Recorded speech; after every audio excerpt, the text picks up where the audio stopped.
So now that we are done with the process of manually entering in routes into a routing table called static routing, where we had to manually enter the route to network 10 on router 201, we're going to cover the process of dynamic routing. Dynamic routing is the process when two routers share networks or remote routes or routes to remote destinations automatically by running these programs called routing protocols on them. In our case, if we were running dynamic routing on router 201 would automatically learn how to get to network 10 from router 1. Router 2 would send information about network 10 to router 1, and router 1 would send information about network 10 and how to get there to router 201.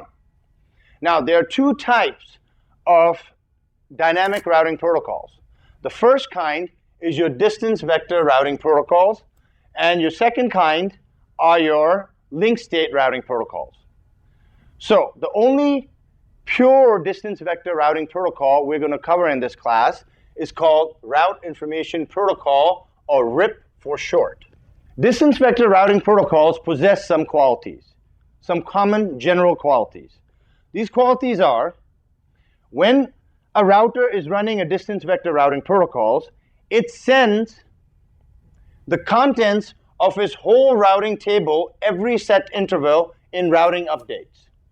So every 30 seconds, Route Information Protocol is going to send the contents of its whole routing table to the directly connected devices, to its directly connected neighboring devices. Once again, distance vector routing protocols send the contents of their whole routing table every set interval. And this interval is 30 seconds for RIP, or Route Information Protocol, which is not a good thing, because every 30 seconds, the router next to you is getting hit by all this information, whether it needs it or not. Once it's already learned this information, it doesn't need to rehear it over and over again. But distance vector routing protocols send the contents of their routing table every set interval. And for RIP, this interval is 30 seconds. Distance vector routing protocols also send their routing update to the address 255.255.255.255. Basically, the all hosts, all subnets broadcast, which is also not a good thing, because everybody on the network, unless there's a router present and the router blocks this broadcast, because broadcasts can't transverse a router, but otherwise, everybody on the network is going to hear this update whether they want to or not. Distance vector routing protocols also use something called hop count as their metric. Now first, let me define what a metric is. A metric is a measure of distance between your local router and a remote network. So once again, a metric is a measure of distance between your local router and a remote destination or a destination network. So in this case, I've drawn out a little diagram. You see network 10 is available to router 2 and 1 through router 3. Now, using hop count as metric, router 2 is one router hop away from network 10, the hop being router 3. Router 3 is 0 hops away from network 10 since it is directly connected.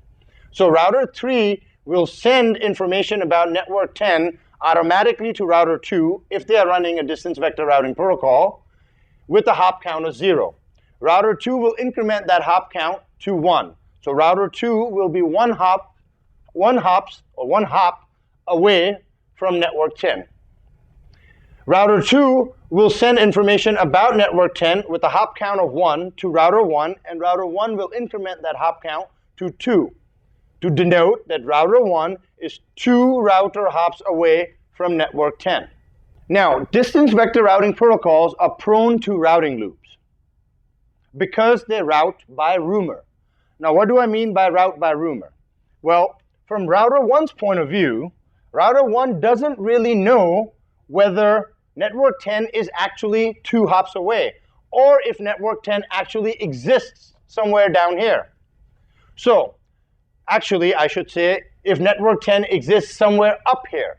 So the closer to the destination network you are, that is the source. So this is upstream, this is downstream. So router 1 is not completely sure that network 10 is 2 router hops upstream. It is just believing router 2 when router 2 tells it that, hey, I'm 1 router hop away, and that network 10 exists in that direction.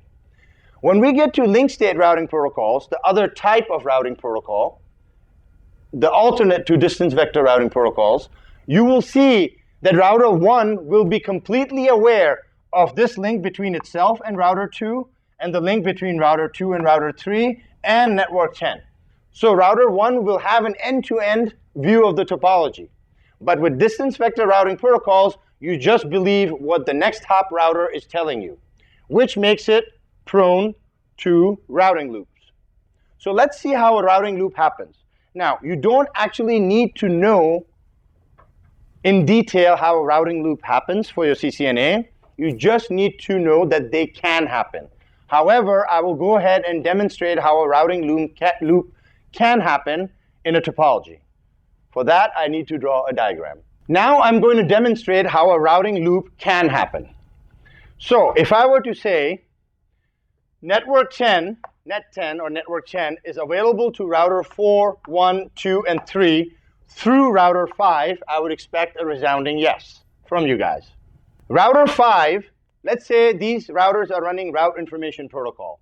Router 5 is sending its updates or its whole routing table, which at this point only consists of network 10, to router 4 every 30 seconds, and then every 30 seconds, router 4 is forwarding that information to router 1, and then every 30 seconds, router 1 is forwarding that information to router 2 and router 3.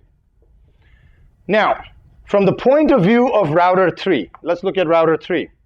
Network 10 is available to router 3 through router 1 with a hop count of 1, 2, 3. Network 10 is also available to router 3 through router 2 with a hop count of 1, 2, 3, 4. So hop count of 3, I'll write it here. Hop count of 3 through router 1 and hop count of 4 through router 2. Now let's say network 10 fails. This link on the router fails. Something goes wrong with that interface, and it fails. Router 5 waits around for a little bit and then sends an update to router 4 saying network 10 is down.